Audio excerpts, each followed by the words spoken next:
So, let us start. Yes. All right. So, I promise I will do some calculation related to quantum Ising chain. Of course, it's going to be very schematic, but I think it's an interesting exercise to do. So this is the model.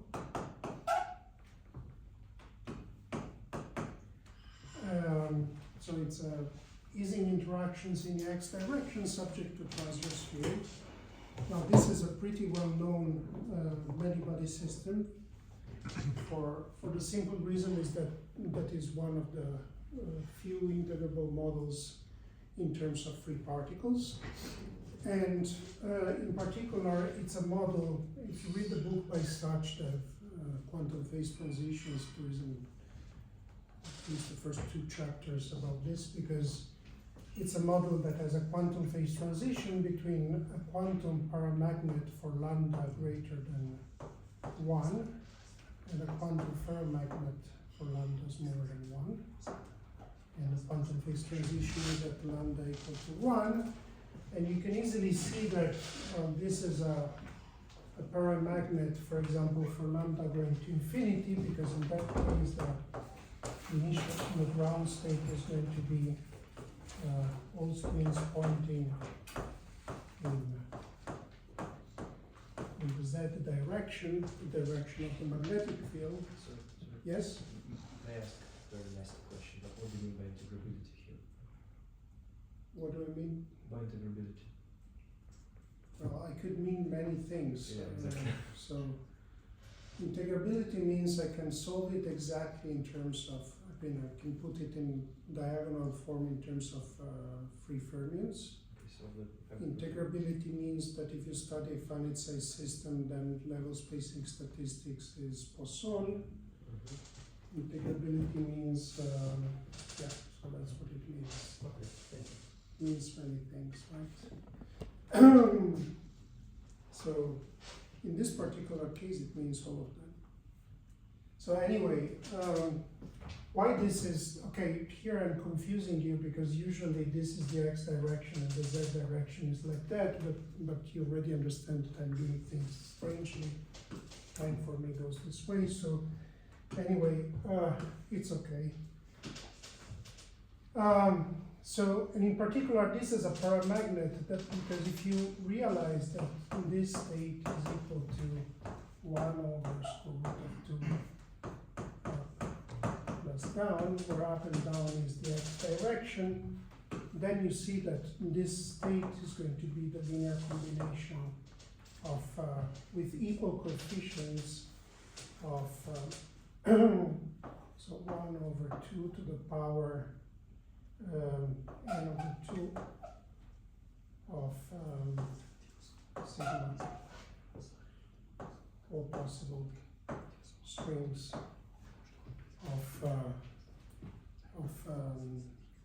so sigmas are all possible strings of up and downs in the x direction.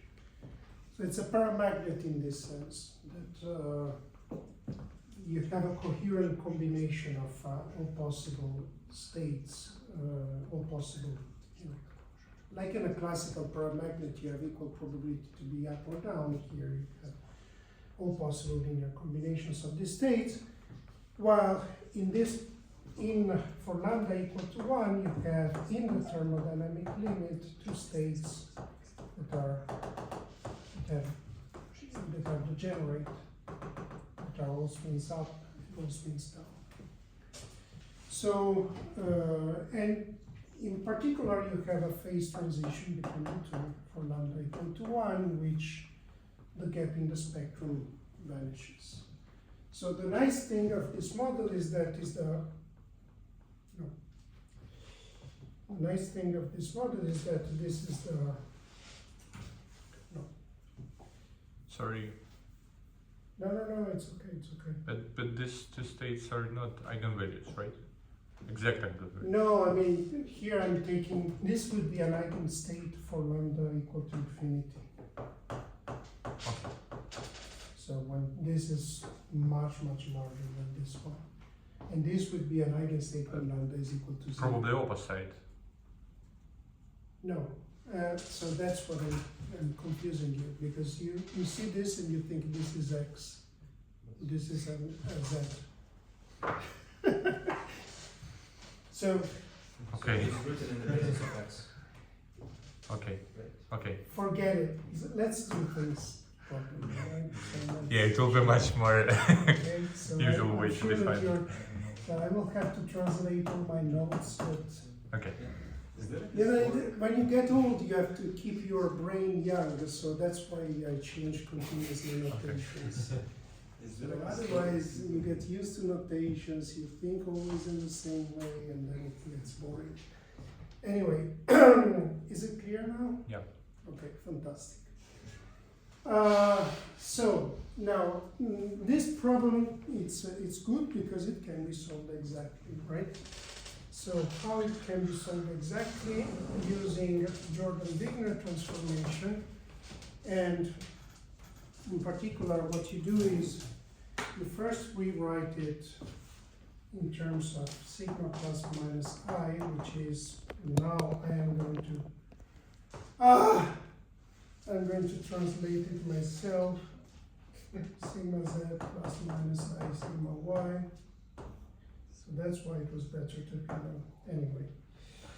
So if you do this, you will get that your sigma z I sigma z I plus 1 can be written as sigma plus I plus 1 plus, and then you will have minus minus plus plus minus plus minus plus. So where plus plus plus minus etc. means put a minus and a plus up here, right? So, and well, this is useful because now if you write, which is a standard, sorry, I don't know what to do. So if you write, if you call sigma plus I b dagger I, and you call sigma minus I bi, then you can what was the move to go up? Just the fingers. No, Or select. Yes. right time you didn't like the. Okay, yes, I don't. I like it like this. That's the way. Okay, so now h is equal to. So this term, once I write it in this term, is minus sum of I b dagger I bi plus 1 b dagger plus bi plus 1 plus b dagger I bi plus 1 plus b dagger I plus 1 plus lambda. The transverse field can be written as b dagger I bi minus bi dagger I. Now this is quite useful because now you say, aha, if these were fermions or bosons, this was, I could easily diagonalize it using translational invariance. The problem is that these are nor fermions nor bosons. They are called hardcore bosons because they, these operators here have the problem that they commute at different positions.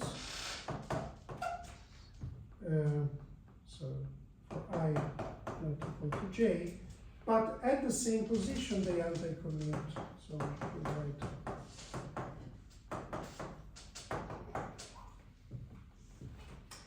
So then they look like fermions at the same place, and they look like bosons in different places. Now, if you're in more than one dimension, it's a mess if you have this kind of model. But in one dimension, there is a standard trick to solve the problem that is called the Jordan-Wigner transformation.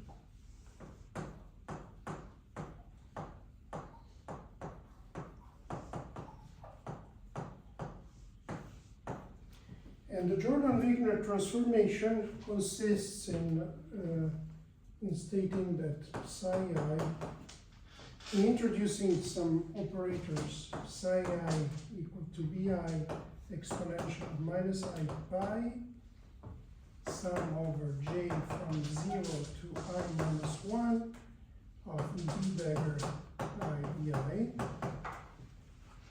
So this guy here is called the Jordan-Wigner string, and well, this is what it was before.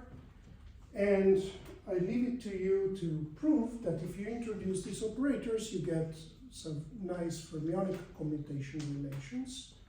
So these are really fermions.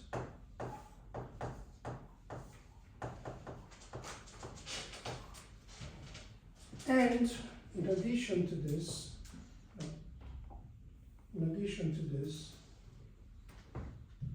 you can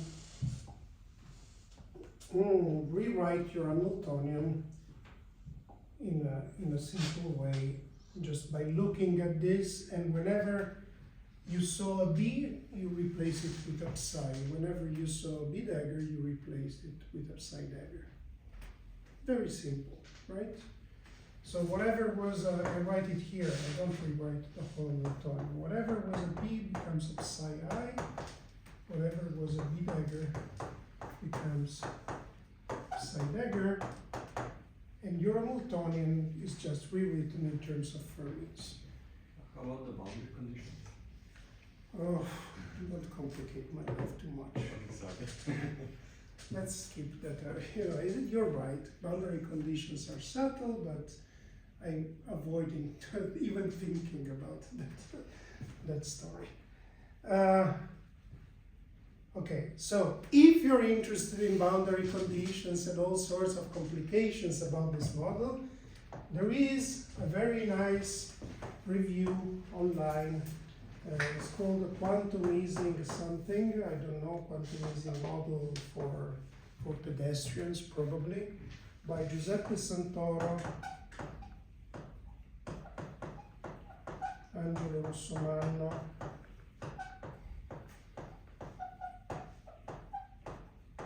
and Glenn Lang.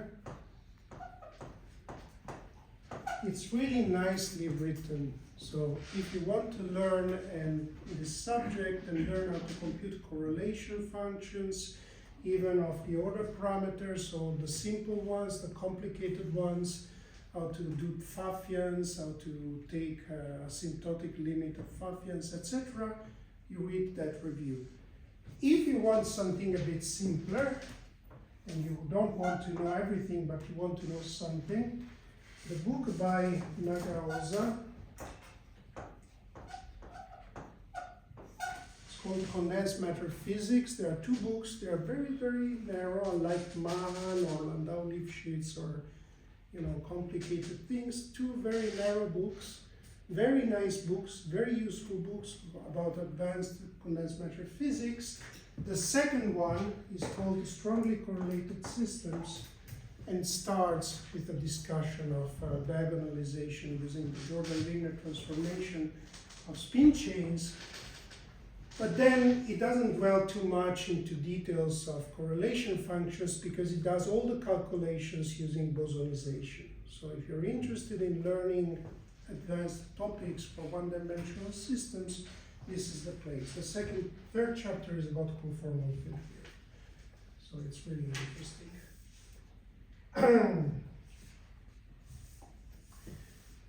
Okay, so now skipping all details, boundary conditions, etc., in short, you see that this Hamiltonian is translational invariant. Is a translational invariant Hamiltonian that has the problem that does not conserve the number of particles, right? So you can create pairs of fermions and destroy pairs of fermions. In order to have an Hamiltonian that conserves the number of particles, I would need to have what is known as an XY model, in which, well, here a ZY model. So instead of having this term, I would have ZZ plus YY. In that case, the anomalous terms like this ones cancel out and you have conservation of particles. Right, so now let's go to the next. So now, once you're given that, you can immediately, and I'm sure that all of you are better than me in taking Fourier transforms. So you can take that Hamiltonian, take a Fourier transform, go to momentum space, and it's going to be diagonally momentum because it's translationally invariant. So what you're going to get, I'll write it in a synthetic form, is that this is equal to 2, the sum over positive k. Again, depending on boundary conditions, k has to be equal to 2 pi n over L or 2 pi n plus 1 over L, etc., etc. All of this, all of you know it, so I'm going to skip it, and then you fill the details by yourself. And then you're going to have psi dagger k, hk, psi k. Okay?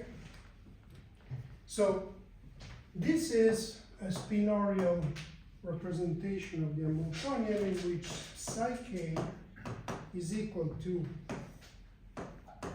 psi k psi dagger of minus k, and hk, so this guy here, is equal to lambda minus cos k I sin k minus psi sin k minus lambda minus cos k. Okay? So, now when you look at this, you can immediately see that it's a bunch of essentially two-level systems, right? I transformed my complicated many-body Hamiltonian into a bunch of two-level systems. Each one of them is indexized by the momentum k. And if I want to diagonalize this Hamiltonian, what do? I just diagonalize this matrix, right, for each k. And what I will get is a spectrum that looks as follows. So if we diagonalize it, it's going to be ek equal to 2 square root of lambda minus cos k squared plus sin k squared. So these are the eigenvalues, and the diagonalized matrix is going to be plus ek 0, 0 minus ek. Now, what is interesting about this dispersion of your quasi-particles, so that's my definition of integrability, if there are quasi-particles.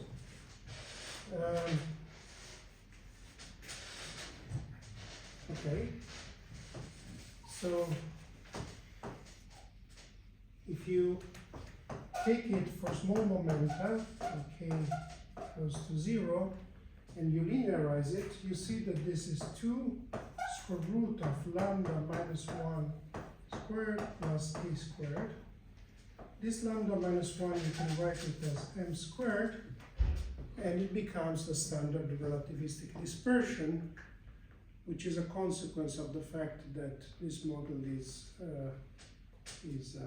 conformally invariant at the critical point, and indeed so the critical point is when m goes to 0. So mass is, so here, okay, I'm calling it mass, but it's the gap in the spectrum.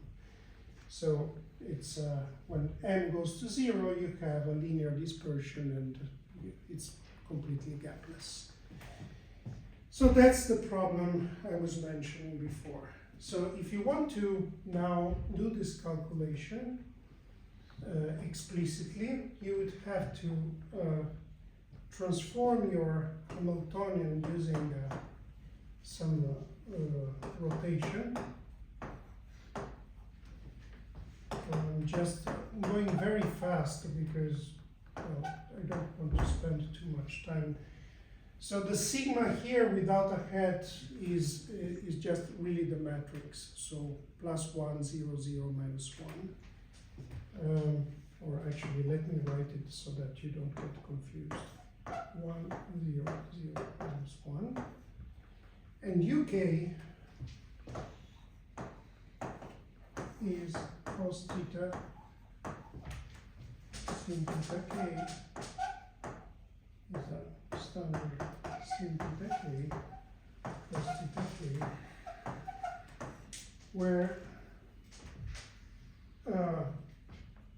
you can show that this goes in diagonal form provided that tangent of 2 theta k is equal to sin k g minus cos k. Right. So now if you go back up here and you imagine applying this rotation to, so you imagine putting this matrix in diagonal form will imply putting in here u dagger u, and then you will have to put a u dagger and rotate also these vectors, right? And the rotation, this rotation acting on the vectors will define the quasi-particle operators. So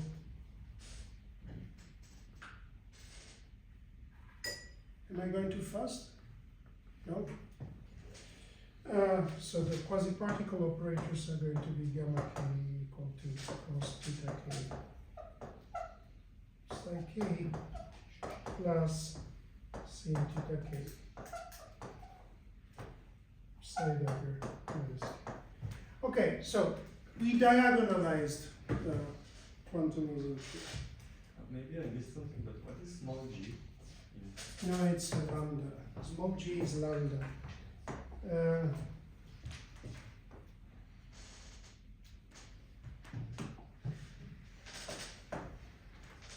And for me, everything is, I mean, you understand. I understand.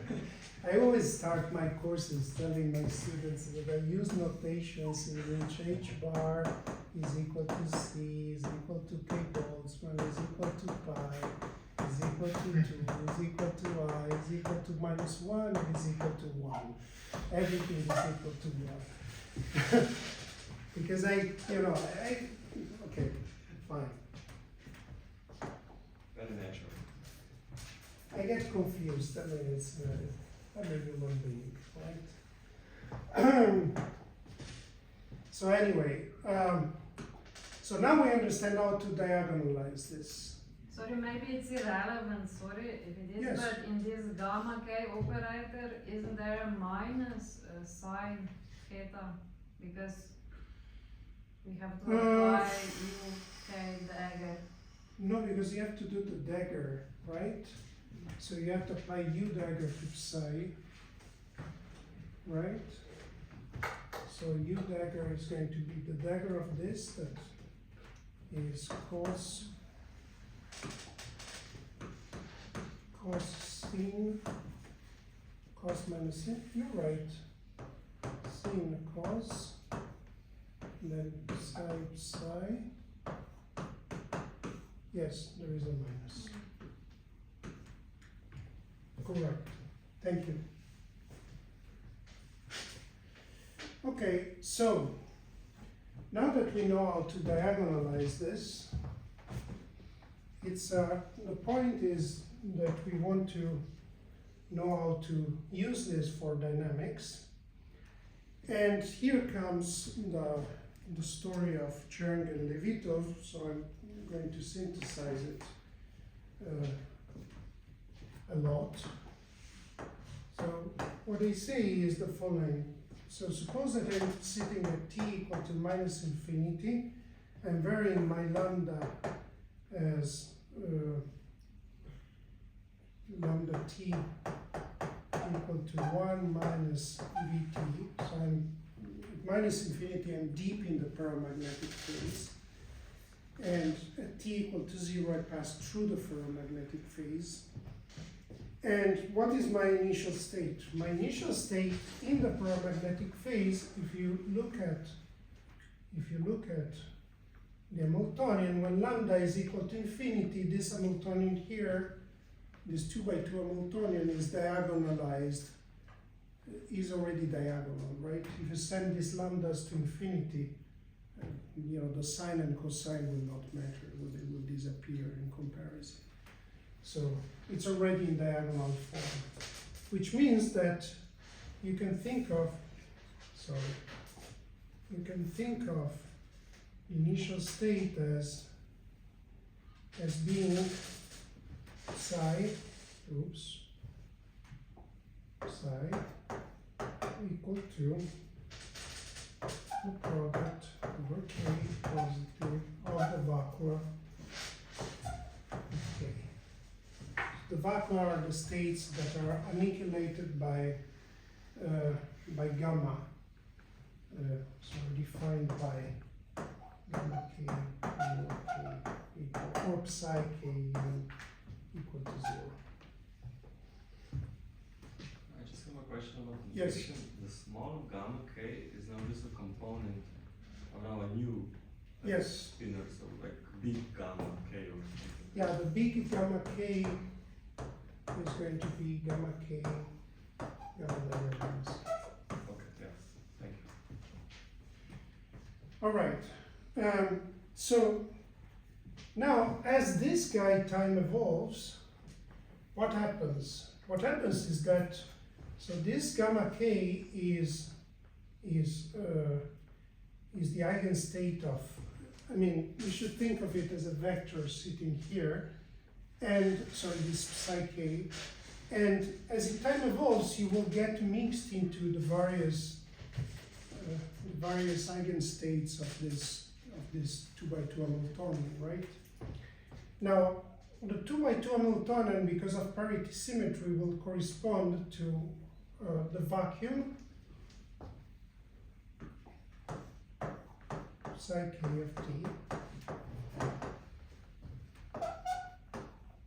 So what it was before.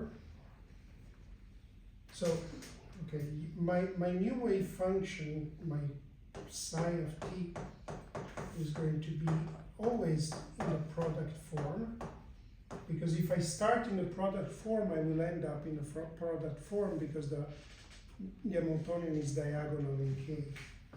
It's always going to be like this. And each individual psi k is going to be a combination of 0k, so the vacuum. But then, because of symmetry, if you have the vacuum, your Hamiltonian, this particular Hamiltonian, does not allow the creation of a single quasi-particle, allows the creation only of pairs of quasi-particles. Because total momentum is conserved, and therefore you will have a Vk t k minus k. And you can easily sit down and convince yourself that, first of all, these two guys have to satisfy a normalization.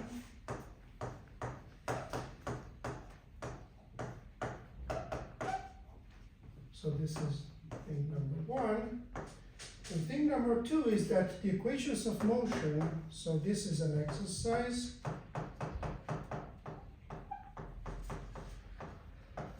So the equations of motion for these coefficients are simply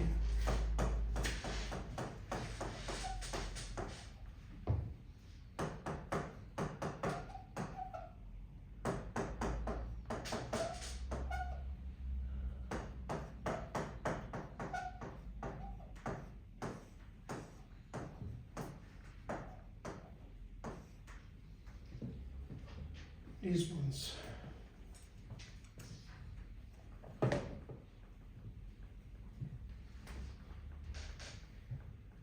Okay, with which initial condition? With initial condition that at t equal to minus infinity, you have ut equal to 1, et equal to 0. So, if you think about it, in a sense, it's essentially the Landau-Zeller problem, right? So you have a two-level system.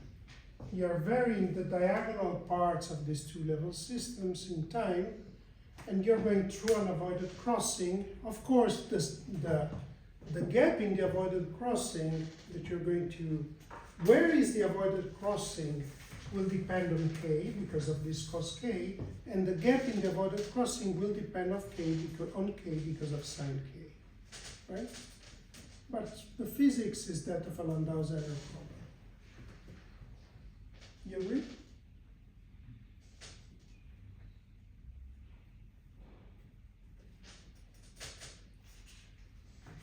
So, What is k minus k state? okay, here I skipped a lot of stuff. So maybe I should repeat it. All right, so, well,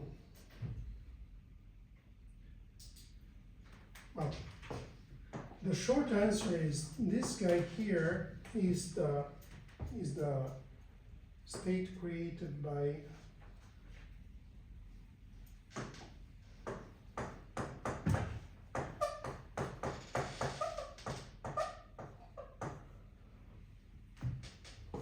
that is the short answer. Now, the long answer is if you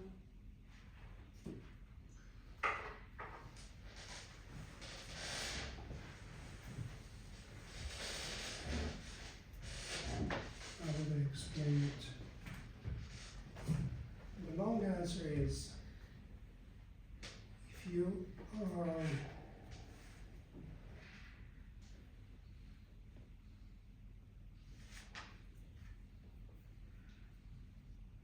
if you rewrite this Hamiltonian in components, right? So not in this binarial version, but in terms of the psi and psi, you see that there are four types of terms. One term is psi dagger k, psi k. The other term is psi minus k, psi dagger minus k. And then there are terms that are like psi dagger k, psi dagger minus k, and psi k, psi dagger, psi minus k. You see? Now, this means, the fact that this Hamiltonian has this structure means that if I start with a state that is the vacuum of my psi's, the time evolution with this Hamiltonian, at most we generate pairs of quasi-particles, but nothing else. You see? Because there are no other terms in Hamiltonian. You know, destroy something from the vacuum, you cannot. At most you can generate pairs. You cannot generate single quasi-particles because there are two terms that count the number of particles, and then there is a term that generates a pair and a term that destroys a pair, and nothing else. So that's why I'm essentially writing my wave function in this form for each k, because these are the only two possible components that I can have. And then, well, I'm writing down the time evolution of the coefficients. Is it clear now? Okay, good. Right, so this is a Landau-Zeller problem. So why it is good that it's a Landau-Zeller problem? Because we know the answers. We don't have to do the calculation. So we know that if we start from the initial state from one of the, uk equal 1 and vk equal 0, and we go through the avoided crossing, the probability to create an excitation that is a pair of quasi-particles for each k is going to be equal to exponential minus pi sinus of k squared divided by v, where v is the velocity with which I'm varying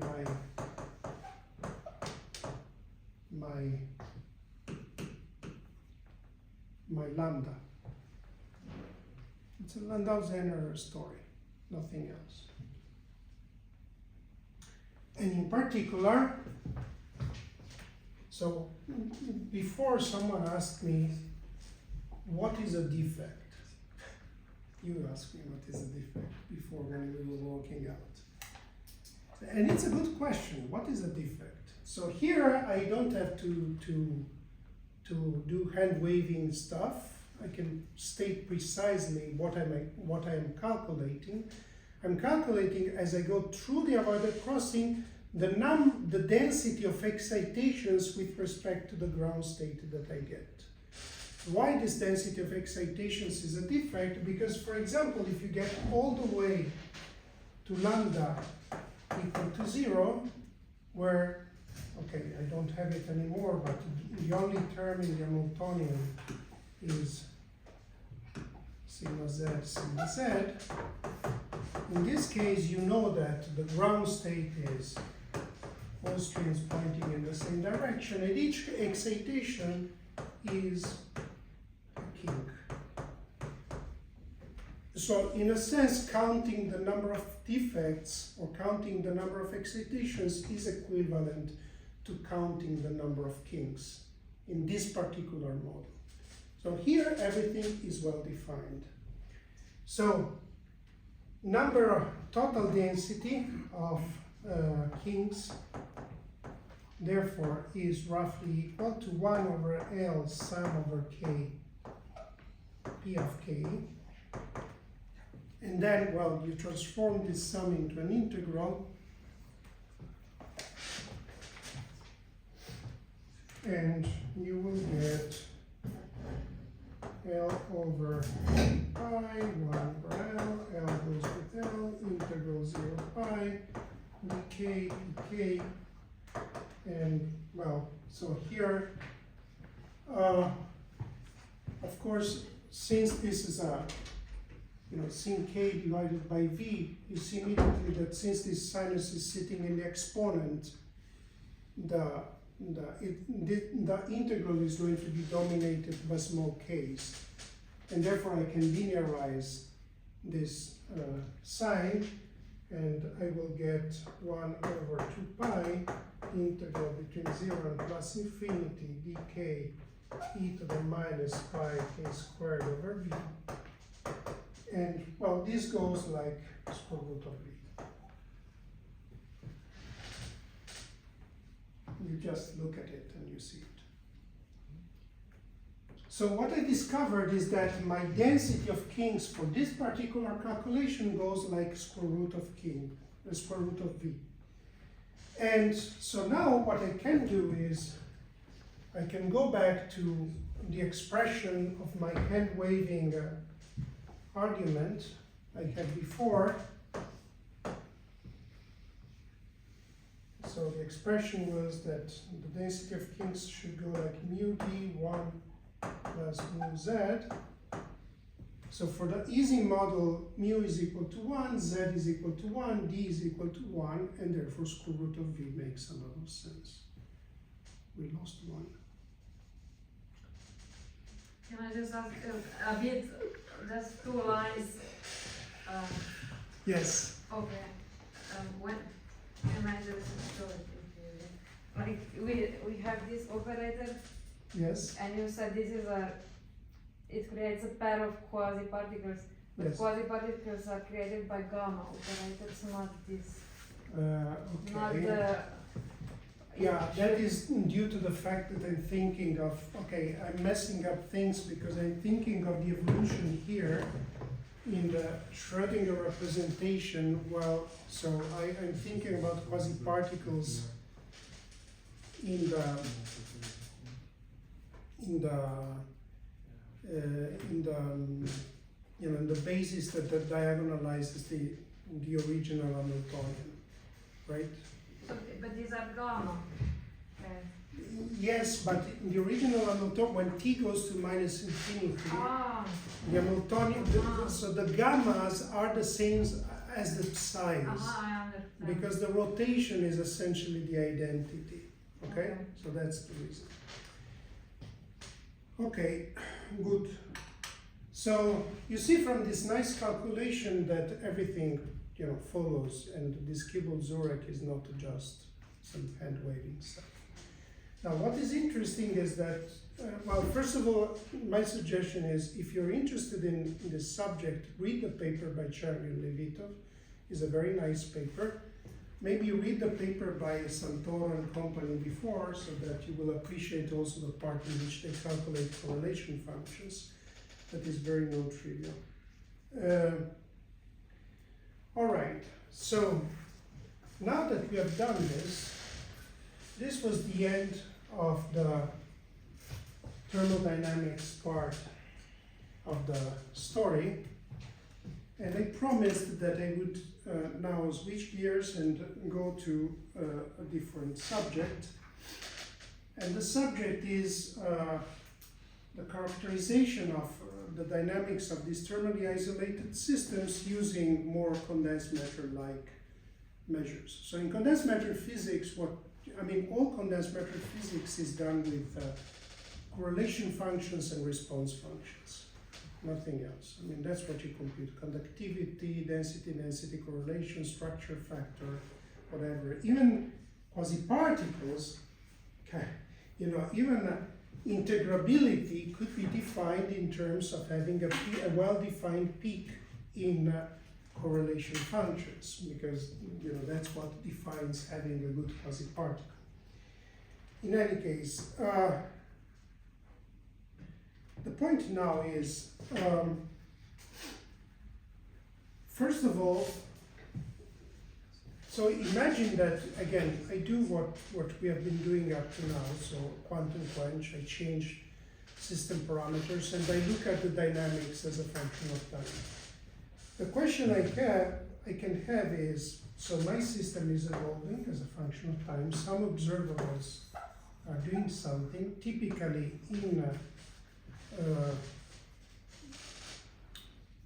in the thermodynamic limit, if the system size is large enough, eventually my observables will go to a stationary state. If they don't go to a stationary state, well, we will see it in a second, okay? But the question is, okay, what are the properties of this stationary state? Can I describe it one way or another? Now, this is not a problem that can be, this is not a question that can be asked only about quantum systems. It's a question that was asked first about classical systems. I'm sure that all of you have heard about the Fermi-Pasta-Ulam numerical experiment that is quite famous, in which they essentially took a chain of harmonic oscillators, they put some anharmonic term, they simulated with a computer the dynamics, and they asked themselves if eventually the system in the long time dynamics will thermalize or not. And the answer, surprisingly for them, back in the 50s, I think, was the last paper by Fermi, was that it did not thermalize, and did not show any sign of equipartition among individual degrees of freedom. So we can ask a similar question about our quantum system. So we kick our system out of equilibrium, we inject some finite energy density in our system goes to a stationary state. What are the properties of this stationary state? Will it eventually thermalize? If it thermalizes, how do we describe this thermalization? If it doesn't thermalize, how do we describe eventually this stationary state? And well, this was, now I'm telling a story that by now is pretty well understood, but believe me that when I started working on this in 2007, 2008, nothing was understood about this relation between integrability and thermalization. So, right, so it's essentially a result of research that was partly done also here in Ljubljana, partly in Trieste, partly everywhere else, and had many contributions by many people. Here in particular, Tomasz Posen was the main author, discovered some very important things about integrability and thermalization, and long-time dynamics. In any case, the bottom line is, in general, if your system is integrable, in the sense that I specified it has well-defined quasi-particles, you should not expect it to thermalize, to show an asymptotic state that is a thermal state consistent with the initial energy density you put in. While if it is non-integrable, it will eventually thermalize, even though, it has to be understood in which sense. And the asymptotic state is going to be described by the eigenstate thermalization hypothesis. So all of the story I'm going to tell you now is about the eigenstate thermalization hypothesis versus something else that is known as the generalized Gibbs ensemble. So this is non-integrable, and this is integrable, etc., etc. Now, I will be dealing with integrability at a very elementary level. So I don't want to deal with Bethe-ansatz, Fadde's homological algebras, complicated things. If you want to deal with that, you knock on Tomasz Posen's office door, which is probably, I don't know where, somewhere there. You knock on his door and you ask him all the questions, and he knows all the answers, and there is even an Ilieski that knows even more. Okay? So you go to them and ask everything about GG. They know it. About ETH, I will tell you a bit more. So I will be very elementary. But now the first question we have to ask, even before we discuss GGE, ETH, etc., is what does it mean to go to a stationary state in quantum physics, in quantum many-body dynamics? Because, we know pretty well that, so the problem we are dealing with is we have some initial state, we have an Hamiltonian, this initial state is not an eigenstate of this Hamiltonian, and it's time evolving. Is the standard problem you have been dealing with since the second class on quantum mechanics you took. And you know very well that what you have to do is you take your initial state, you decompose it in the basis of your final Hamiltonian with which you're doing your time evolution, and then, the time evolution is going to be given by sum over n, Cn e to the minus I En Tn. So, in which sense this is a stationary state is not very much clear, right? It's actually not so obvious in quantum mechanics. So perhaps the way, so my experience with all of this is that the best way to understand things in this context is to think about experiments, right? So if I was an experimentalist, what would I do, right? So if I were an experimentalist, how would I define a stationary state? Well, if I was an experimentalist, I would take my favorite observable, the one that I'm measuring, right? And I would just look at the expectation value of my favorite observable and look at whether for long times this expectation value goes to some goes to some stationary value or not. This is my definition of stationary state. Thinking about states is too complicated. Now, if now I take this and I put in that expression, I will get that this is equal to sum over m and then c dagger m cn e to the I en minus en t m o n.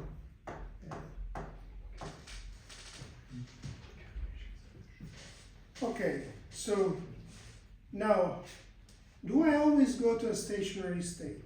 Well, not always. I mean, I can cook up 10 million examples in quantum mechanics in which the stationary state does not exist. Think about a two-level system and Rabi oscillations. Of course, there is no such a thing as a stationary state.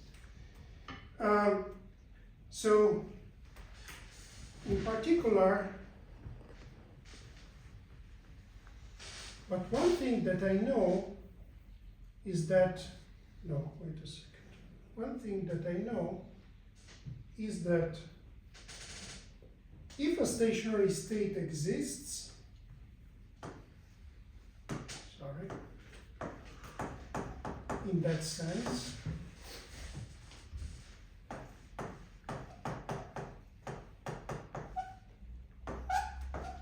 then the stationary value is given by the time average of my time evolution, of the time evolution of my operator.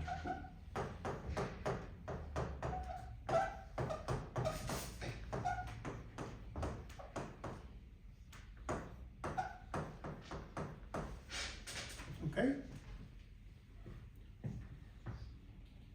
Why do we have to do also the integral and the averaging over time? Why isn't it enough just to send t something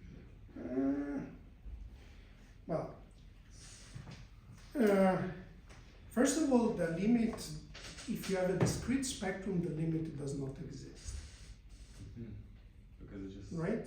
because of the opposite. So there is an issue of orders of limits that I don't want to be dealing with, right? So here in particular, I'm writing things with a discrete notation. I would always get, if there is a limit, a well-defined limit, for which I need a continuous spectrum, and I will come to it. I would first have to take the limit of n going to infinity, so the number of particles going to infinity, and then take the limit of t going to infinity in order to get.